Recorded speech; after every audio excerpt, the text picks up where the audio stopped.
Hi guys! Say hi to my vlog! Say hi! Hey guys! Welcome back sa ating channel! Hey, come on! Sit down here! Beside me! Subscribe! You say like and... There! At the front of the camera! Say like and subscribe! Like and subscribe! Very good! Okay. So last time we talked about the difference between working in the Philippines and working in Australia. So kung di mo pa napapanood dyan, panoodin mo tong vlog na to. So ito yan. For today's video, we will talk about yung difference naman ng studies. Kung papunta ka pa lang sa Australia or nagbabala ka mag-Australia or mag-start pa lang ang klase mo para sa itong video to. So disclaimer lang, disclaimer lang, hindi ko sinasabi na lahat ay ganito, ito ay based lang sa experience ko. Maaaring iba yung pananaw nyo, iba yung pananaw ko.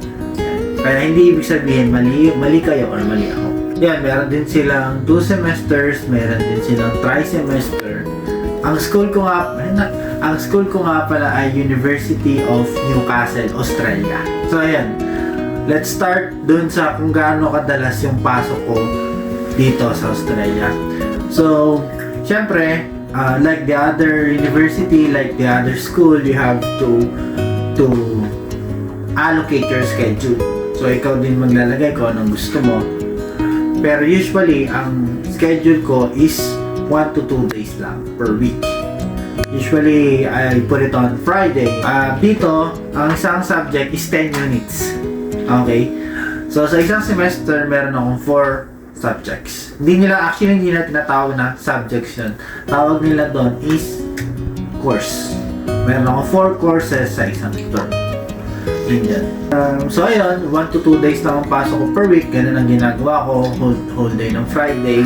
So, ayun, pag first year ka dito, required ka pumasok sa laboratory. So, parang sa Philippines lang, may lecture and may lab.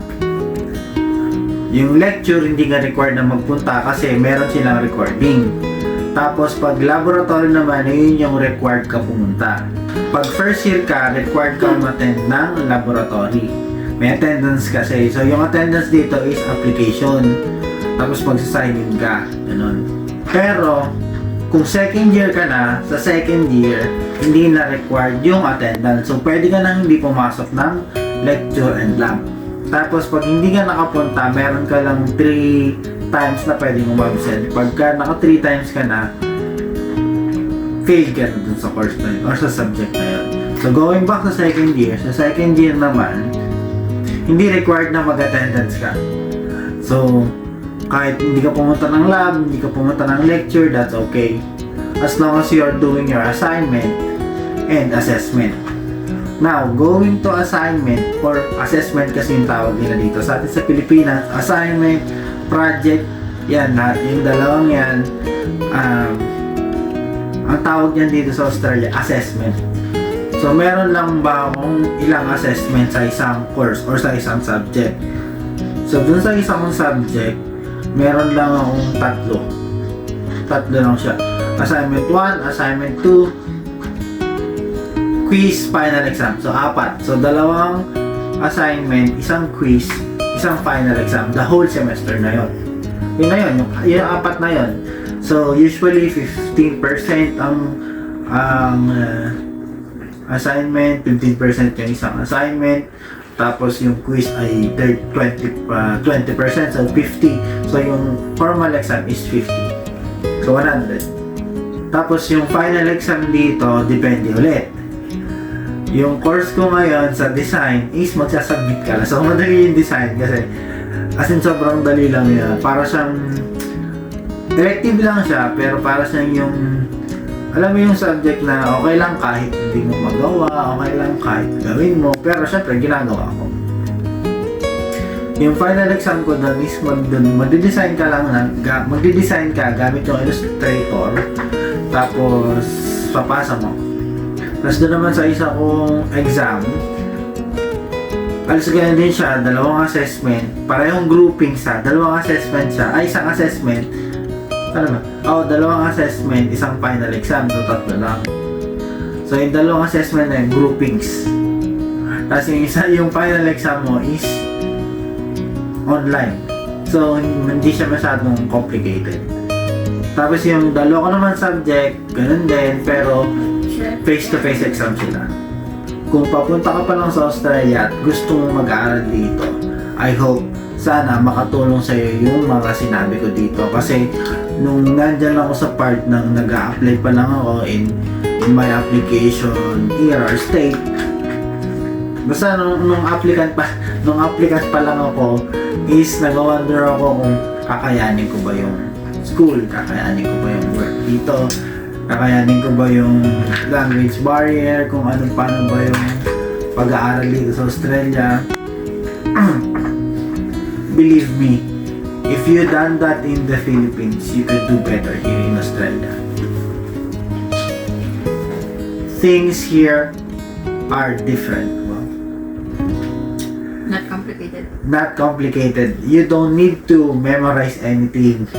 I mean, syempre may memorization, pero yung mga memorization na yun is yung parang let's say, sa isang group, sa isang team project, pag nagkakaroon ng mga complications sa grupo, ang tawag storming. So yun lang yung mga ganon, pero hindi mo kailangan na this is the ganyan, who is the ganyan, this is the... Walang mga ganon, walang mga memorization na parang the father of all computers, Bill Gates, walang mga ganon. So walang mga ganon factor. Di ko lang tama sinabi ko ba, sinabi ko na. So I mean, that is nice. Dito, more on real life experiences. Paano ba yung yung parang hands-on sila. So for example, kami, topic namin ngayon yung diagram. So, lagi kami gagawa ng diagram. So, lagi merong, ito is yung car shop, parang ganyan, magte-test ng mga ganyan.